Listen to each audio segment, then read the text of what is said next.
தாவேகா தலைவர் போகும்பொழுது அவர் பின்னாடியே பைக்கில் போனப்ப விபத்து ஏற்பட்டு இவ்வளவு நாள் மருத்துவமனையில் இருந்த விக்னேஷ் அவர்கள் உயிரிழந்திருக்காரு. அந்த ஒரு இறப்பு பற்றின புரிதல் எல்லளவும் இல்லாத ஒரு ஒரு தலைவர் இன்னைக்கு தமிழ்நாட்டில் இருக்கிறாருன்னா அவர் தலைவர் விஜய் தான். வாழ்க்கைனா என்னன்னே தெரியாமல் ஃபோன்லேயே நோண்டிக்கின்னு விஜயண்ணா விஜயண்ணா விஜயண்ணா விஜயன் பைத்தியம் மாதிரி சுற்றுங்க பசங்க. கடைசி நேரத்தில் வரவங்களுக்கு கூட சீட்டு தராருன்னா அந்த கட்சியில் வேட்பாளரே இல்லைன்ற அந்த உண்மை வந்து நேற்று வெளில வந்துடும். சரி, அதுவும் புதுவையிலே எப்படின்னா தமிழ்நாட்டில் எப்படி இருக்கும்? தமிழ்நாட்டில் இன்னும் நிறைய நடக்கும். தேர்தல் நெருங்க அப்படி அப்படியே கொஞ்சம் கொஞ்சமாக இறங்கி பிளாஸ்ட் ஆகும். திமுகவில் சீட்டு கேட்குற திமுகவில் கிடைக்கலன்னா தாவேகா சாய்ஸ், அதிமுகவில் சீட்டு கிடைக்கிறார் அதிமுகவில் கிடைக்கலன்னா தாவேகா சாய்ஸ். இப்போ தாவேகா வந்து ஒரு சாய்ஸ். இவர் என்ன இன்னும் 3 நாளில் வெளியிடுறது? இனிமேல்ட்டுலாம் வந்து யாரோட டெட்லைனும் யாருக்கிட்டையும் கிடையாது. அதுவாக தேர்தல் ஆணையம் பெப்பரப்பேன் அது ஒரு ஸ்பீடில் போக ஆரம்பிச்சிச்சு. சார், நேயம் மக்கள் கழகம் யாரு சார் விஜயோட புதுவையில கூட்டணி வச்சிருக்கிறது? மன்னிக்கணும், எனக்கு உண்மையிலே தெரியல. அவங்க கூட்டணி இங்க கூட்டணின்னு போய் கடைசியில ஊர் பேர் தெரியாம ஏதோ ஒரு கட்சி சொல்றாங்களே. பவர் ஸ்டார் வந்து விஜய் அவர்களை வீழ்த்த வேண்டியதெல்லாம் இல்லை. ஆல்ரெடி மற்ற கட்சிகள் இருக்காங்க. அவர் சும்மா நானும் ஒரு குத்திக்கிறேன் ப்ளீஸ் அப்படின்ற மாதிரி அவர் மக்களையே நினைக்க மக்கள்கிட்ட போ, மக்கள்கிட்ட செல், மக்கள் அரசியலை சொல்லி தருவாங்க. அதுதான் அரசியல், மக்கள் மேம்பாடு தான் வாழ்க்கை, அதுதான் அரசியல்னு சொல்லி வாழ்ந்தவர் அறிஞர் அண்ணா. 10 அடி டிஸ்டன்ஸில் கூட மக்களை பார்க்கறது கிடையாது.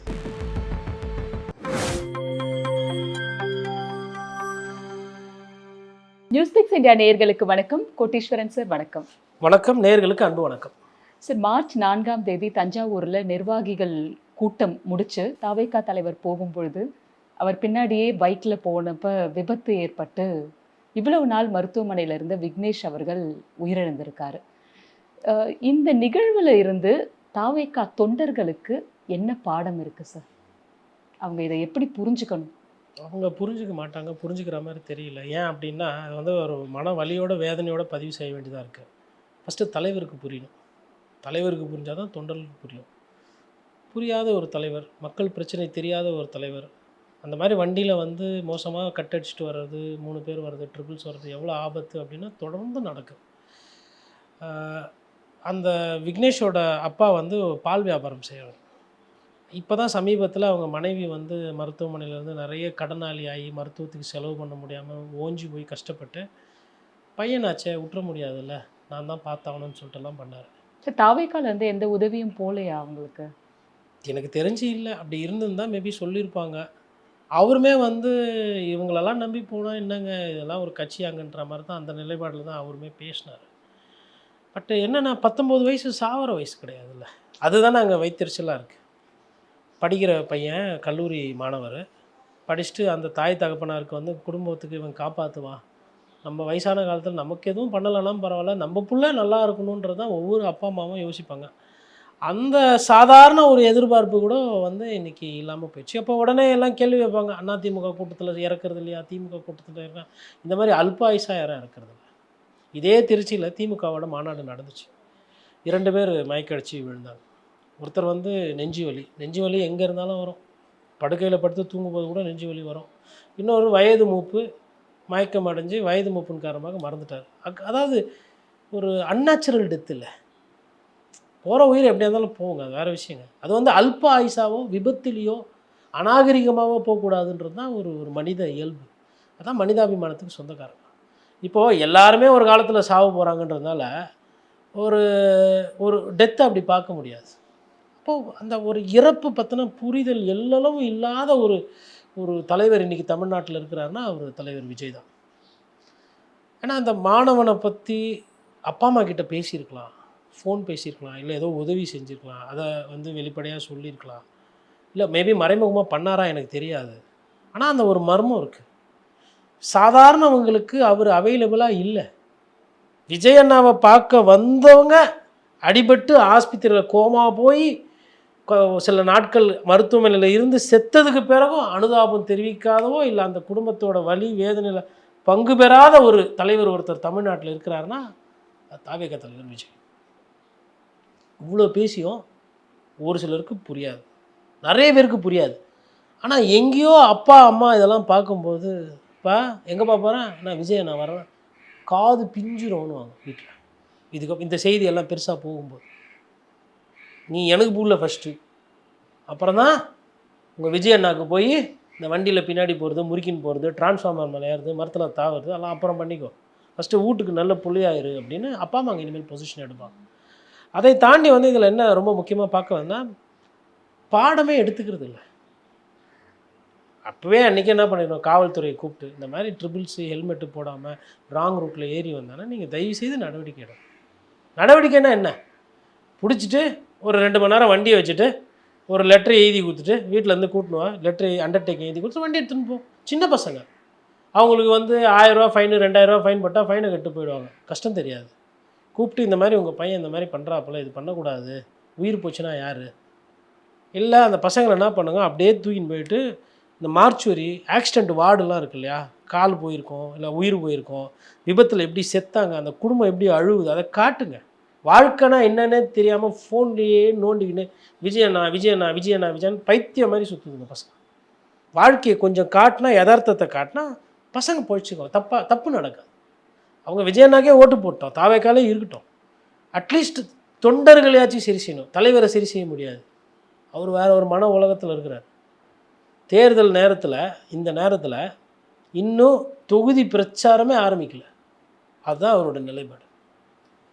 சார், புதுவையில் 28 வேட்பாளர்களை களமிறக்கியிருக்காங்க தாவேகா சார்பில். அதில் பார்த்தோன்னா ஒரு சிலர் வெவ்வேறு கட்சிகளை சார்ந்தவங்களாக இருக்காங்க. பாஜக கொள்கை எதிரி அப்படிங்கிறாரு. இங்கே ரம்ஜான் நோன்பு திறப்பு விழாவில் சமூக நீதியில் எந்த சமரசமும் இல்லை அப்படின்னு சொல்கிறாரு. அப்படி இருக்கும் பொழுது அங்கே பாஜகவுடைய முன்னாள் தலைவர் சாமிநாதன் அவருக்கு இவர் சீட்டு கொடுத்துருக்காரு. இப்போ சாய் சரவணகுமார் அவருக்கும் சீட்டு கொடுத்துருக்காரு. இதை எப்படி பார்க்குறீங்க சார்? அவர் இந்த தூய அரசியல், மாற்று அரசியல் சொல்லலாம். இந்த தூய அரசியல்ன்றது ஃபஸ்ட்லேருந்தே அது ஒரு பில்டப்பு, அது உண்மைக்கு புறம்பான செய்தி, எல்லாம் பச்சை சொன்னால் பொய்யுங்க. அதாவது இப்போது ஒரு 6 பேர் முன்னாள் எம்எல்ஏக்கள், ஒரு அமைச்சர், அதில் அப்புறம் ஒரு சுயேட்சையெல்லாம் வந்து சேர்ந்துருக்காங்க. சுயேட்சை விட்டுருங்க, அது சுயமாக வராரு. மிச்சம் அந்த 6 பேரில் எல்லாருக்குமே அரசியல் பின்புலம் இருக்குது. அதிமுகலேருந்து போனால் சேர்த்துக்கிறாரு, என்ஆர் காங்கிரஸ்லேருந்து வந்தால் சேர்த்துக்கிறாரு, வேறு கட்சியிலேருந்து வந்து இருந்தாலும் சேர்த்துக்கிறாரு. அப்போ எந்த கட்சியிலேருந்து யார் வந்து பாஜகலேருந்து வந்தாலும் சேர்த்துக்கிறாரு. அப்போ என்னன்னா அவருக்குன்னு ஒரு நிலைப்பாடெல்லாம் இல்லை. அதாவது நேற்று வரலாம் புதுச்சேரியில் நமக்கு சீட்டு கிடைக்கும், நம்ம தொகுதியில் நமக்கு தேர்தலில் ஜெயிக்கிறதுக்கு வாய்ப்பு இருக்கும்னு நினச்சிக்கிட்டு இந்த ஏழை பாழைகள் இருந்தாங்களே, அவங்களோட கனவுல மண்ணள்ளி போட்டார் ஒன்று.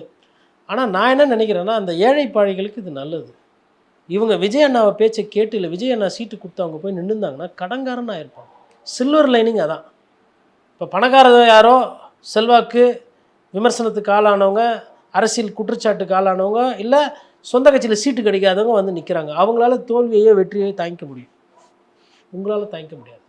இது அரசியல் வந்து ஒரு சூழ்ச்சி. அது இல்லை பணம் விளையாடும், துரோகம் விளையாடும், எல்லாமே விளையாடும். விஜய் அவர்களுக்கு வந்து சொந்த கட்சிக்காரன் யார், வெளி கட்சிக்காரெல்லாம் தெரியாது. புதுசாக ஒருத்தர் வந்துட்டு நமக்கு வேட்பாளர் இல்லை, வந்தாங்க சேர்த்து சீட்டு கொடுத்து.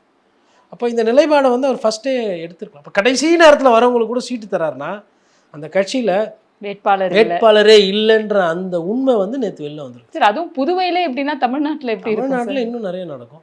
நேற்று கூட ஒரு காணொலி பார்த்தேன். புதுவையில் அந்த தாவேகா சாலில் விஜய் நான் ஃபோட்டோலாம் தூக்கி, எப்பா உன்னை நம்பி வந்ததுக்கு ரொம்ப சந்தோஷம்ப்பா, இது இங்கேயே வைக்கிறேன், யாருன்னா எத்தனை எப்படின்னா எக்கேடு கட்டுனா போங்க அப்படின்னு சொல்லிட்டு புஷி ஆனந்த் ஒழிக, தாவேகா ஒழிக அப்படின்ட்டு போயிட்டாங்க. தாவேகா வெற்றின்னு போக இனிமேல்ட்டு ஒழிக. அதாவதுங்க இந்த பர்செப்ஷன் இருக்குல்ல, அந்த விஜய்ன்ற பிம்பம் தேர்தல் நெருங்க அப்படியே கொஞ்சம் கொஞ்சமாக இறங்கி பிளாஸ்ட் ஆகும். தமிழ்நாடுன்னு வரும்போது, தமிழ்நாட்டில் தொகுதியாக வரும்போது என்ன ஆகும், பிளாஸ்ட் ஆகும். சாரையாக வேறு கட்சிக்கு போய் சேருவாங்க. வேறு கட்சியில் இருந்து யாருன்னா இப்போ என்ன நடக்கும்ன்றதையும் சொல்கிறேன். இங்கேயுமே திமுகவில் சீட்டு கிடைக்காதவங்க, அதிமுகவில் சீட்டு கிடைக்காதவங்க, காங்கிரஸ் சீட்டு கிடைக்காதவங்க, மேபி விசிகாலையோ இல்லை மதிமுகலையோ ஏதோ கட்சியில் யாருக்கெல்லாம் எங்கெங்கே சீட்டு கிடைக்கலையோ, சீட்டு கிடைக்காதவங்களாம் இப்போ தாவேக்கா போங்க.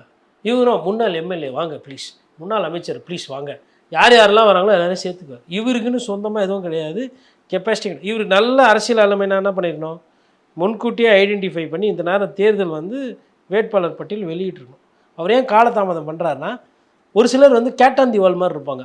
அவர் அரசியல் வாரிசாக இருப்பார், இல்லை அவர் வந்து ஒரு வியாபாரியாக இருப்பார், ரியல் எஸ்டேட் பண்ணுறாருன்னு வச்சுக்கலாம். அவர் சீட்டு கேட்குறாரு, திமுகவில் சீட்டு கேட்குறாரு, திமுகவில் கிடைக்கலன்னா தாவேக்கா சாய்ஸ். அதிமுகவில் சீட்டு கிடைக்கிறார், அதிமுகவில் கிடைக்கலன்னா தாவேகா சாய்ஸ். இப்போ தாவேகா வந்து ஒரு சாய்ஸ். அதுதான் மக்களுக்கு அது சாய்ஸா அப்படின்னா அது அரசியல் பண்ணால் தான் சாய்ஸ். வீட்டுக்குள்ளேயே உக்காந்துக்கிட்டு இப்போ இந்த நேரம் இப்போது எடப்பாடி பழனிசாமிக்கு வந்து பாஜக மாதிரி ஒரு கட்சியை டீல் பண்ண வேண்டியது இருக்குது. தலைவர் ஸ்டாலின் அவர்களை பொறுத்தவரையிலும் ஒரு 27 கட்சி, ஏகப்பட்ட பிரச்சனை. 10 தலை வந்தாலும் திராவணம் மாதிரி 10வது அந்தளவுக்கு பஞ்சாயத்து அதை ஹேண்டில் பண்ணும். இவருக்கு என்ன தான் பிரச்சனை சாருக்கு? ஏன் இவரால் வேட்பாளர் தேர்வு இன்னும் முடிக்க முடியல? சரி 234 ஒரே நேரத்தில் வேணாம், ஒரு 50 வேட்பாளரை ஃபஸ்ட்டு ஃபேஸு வெளியிட்டு இருந்தால் அந்த 50 பேராச்சு நீங்கள் தான் போய் பிரச்சாரம் பண்ண மாட்டீங்க.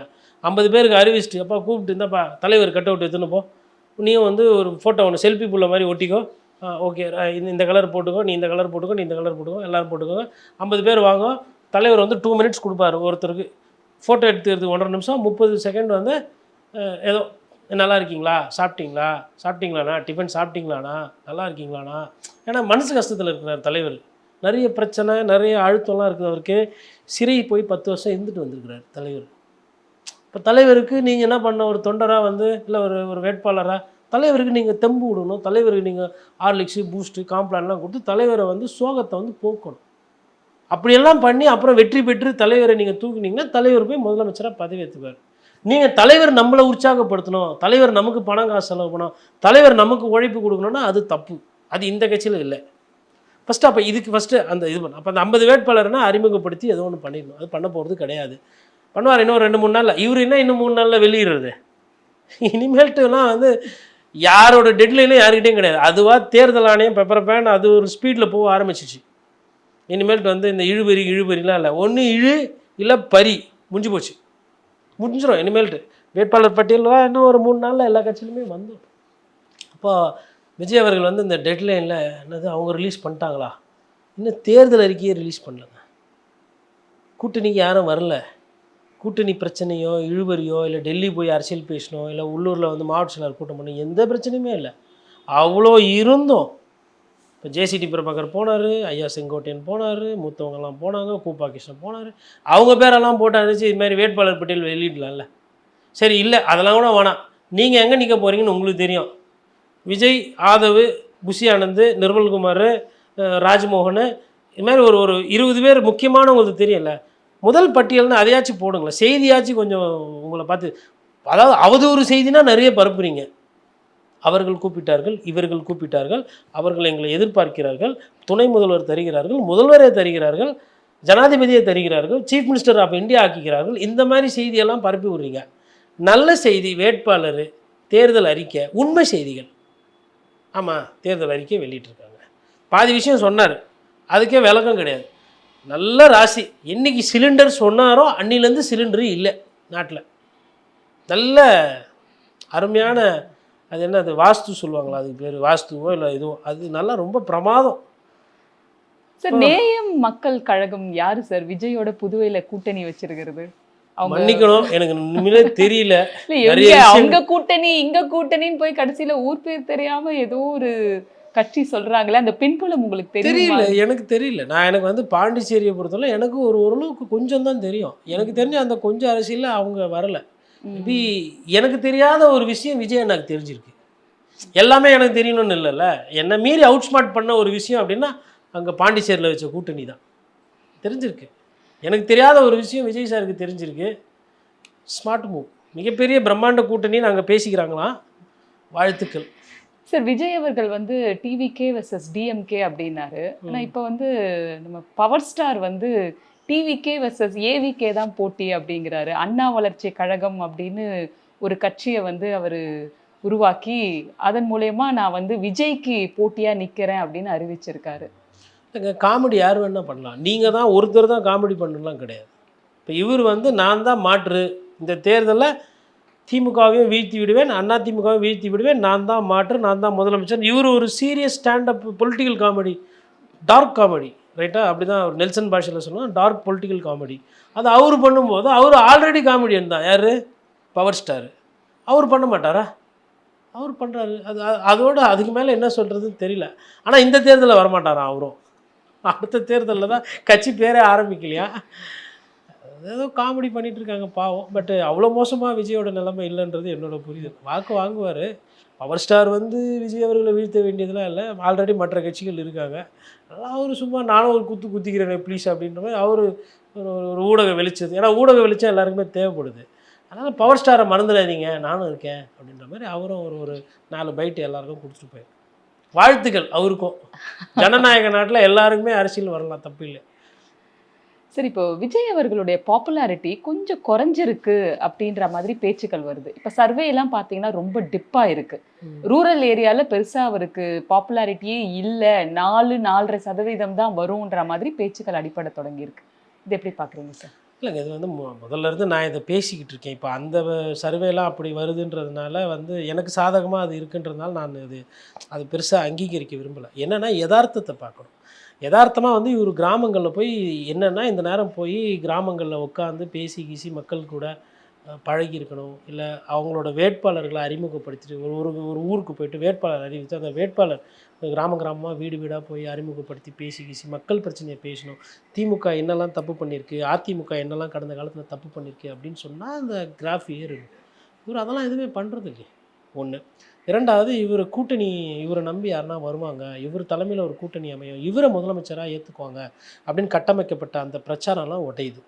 மூணாவது, இவரை யாருமே கூப்பிடல அப்படின்றது அதிமுகவோட கூட்டணி ஃபைனலைஸ் ஆகி முடிஞ்சிச்சு.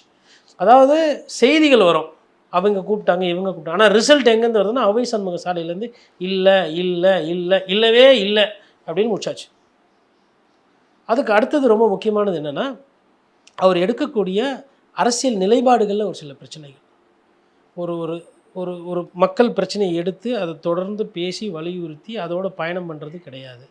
அப்புறம் கரூர் விபத்து, சிபிஐ விசாரணைகள், பணம் கட்ட மாட்டேன் இன்கம் டேக்ஸுக்கு வரி பாக்கி, அதுக்கப்புறம் வந்து புலி படத்துக்கு கருப்பு பணம் வாங்கின அந்த சர்ச்சை, விவாகரத்து பிரச்சனை அந்த சர்ச்சை, அதுக்கப்புறம் ஒரு நடிகையோட அவர் தொடர்புபடுத்தி பேசுகிறது, இதெல்லாம் சர்ச்சை மீது சர்ச்சை.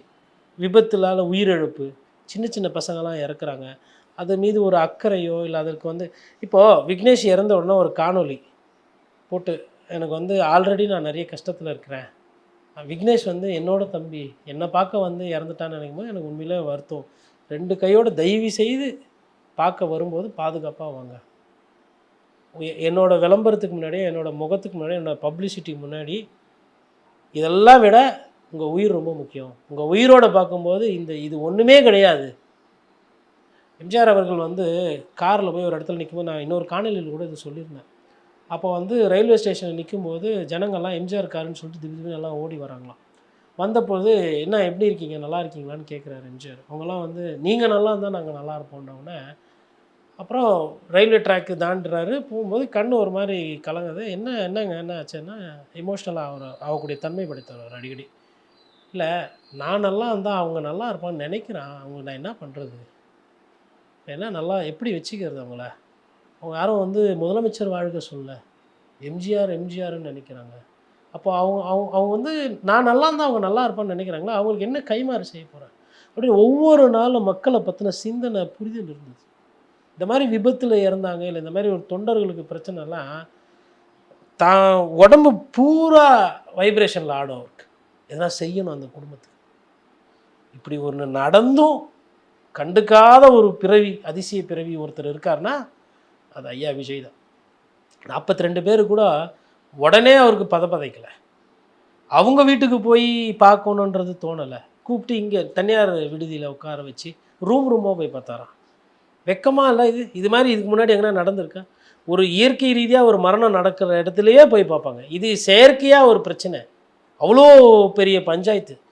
சரிங்க, தேர்தல் ஆணையம் அறிவித்ததுக்கு பிறகு யாருன்னா வளகாப்புக்கு போவாங்களாங்க? எந்த அரசியல்வாதினா வளகாப்பில் போய் உட்காந்துருக்குறாங்க? யார் இவருக்கு அரசியல் சொல்லி கொடுத்தது? எனக்கு இப்போ அதெல்லாம் கூட பிரச்சனை இல்லை. தயவு செய்து எங்கள் பாட்டி அஞ்சலைமாள் பேரையும் எங்கள் பாட்டி வேலுநாச்சியார் பேரையும் தாத்தா காமராஜர் பெரியார் இவங்களெல்லாம் தயவுசெய்து பயன்படுத்த. இந்த அரசியலுக்கும் அவங்களுக்கும் சம்பந்தம் கிடையாது. காமராஜர் பேரையோ இல்லை அறிஞர் அண்ணா பேரை சொல்கிறதுக்கு தகுதி எல்லளவும் இல்லாத ஒரு அரசியல்வாதி தமிழக மண்ணில் இருக்காருன்னா அது விஜய் தான். மக்களையே நினைக்க, மக்கள் கிட்ட போ, மக்கள் கிட்ட செல், மக்கள் அரசியலை சொல்லி தருவாங்க. அதுதான் அரசியல், மக்கள் மேம்பாடு தான் வாழ்க்கை, அதுதான் அரசியல்னு சொல்லி வாழ்ந்தவர் அறிஞர் அண்ணா. 10 அடி டிஸ்டன்ஸில் கூட மக்களை பார்க்கறது கிடையாது. இவர் எம்ஜிஆர், இவர் அண்ணா வழியில் அரசியல் பண்ணுறாரு.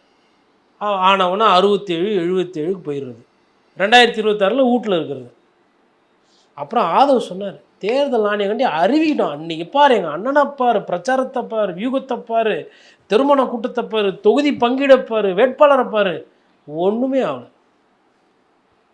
ஆனால் பார்க்கணும், தாவேக்காவுக்கு இனிமேல்ட்டு இல்லை, ஃபஸ்ட்லேருந்தே இறங்கும் போது தான் இனிமேல் அது இன்னும் வேகமாக போகும். நன்றி சார். நன்றி. வணக்கம்.